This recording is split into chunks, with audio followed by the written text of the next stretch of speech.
Kashi news channel, सच है तो बोलेगा। उत्तर प्रदेश के बलिया जनपद से एक अजीबोगरीब घटना सामने आई है। जननायक चंद्रशेखर विश्वविद्यालय के चतुर्थ दीक्षांत समारोह में वाइस चांसलर संजीत गुप्ता ने एक विवादित बयान दिया जो अब चर्चा का विषय बन गया है। ये घटना उस समय हुई जब वीसी मंच से संबोधन कर रहे थे और सभा में उपस्थित छात्रों ने उनकी बातों पर ताली बजानी शुरू की।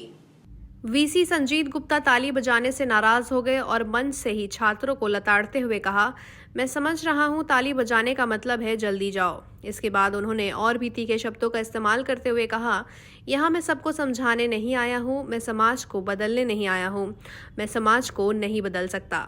ये बयान उनके लिए बेतुका और असंवेदनशील माना जा रहा है क्योंकि उन्होंने छात्रों के उत्साह और उनका अभिवादन अनदेखा किया और एक ऐसे मन से ये शब्द कहे जब उनके सामने उत्तर प्रदेश के परिवहन मंत्री भी उपस्थित थे।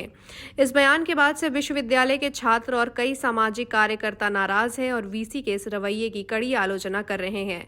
वीसी का ये बयान विश्वविद्यालय में शिक्षा के माहौल और शिक्षक शिष्य संबंधों को लेकर सवाल उठाता है। जहां एक ओर गुरु का दर्जा भगवान से बड़ा माना जाता है, वहीं इस तरह के बयानों से शिक्षा के उच्च स्तर पर आसीन व्यक्तियों की भूमिका पर सवाल खड़ा हो रहा है। आगे बढ़ेंगे इन सब बातों के साथ जो आपने लिख रखा है कोई मैंने पढ़ा है और आप सबसे निवेदन है विशेष रूप से नौजवान साथियों से। ये नौजवान साथी ताली बजाते रहते हैं दो कारण से।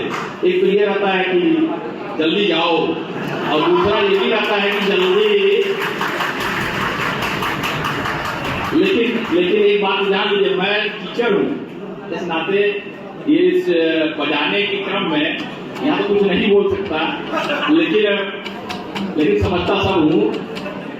और एक बात ये बयान लीजिए, मैं एक बात उदाहरण देने की बात करने वाला हूँ।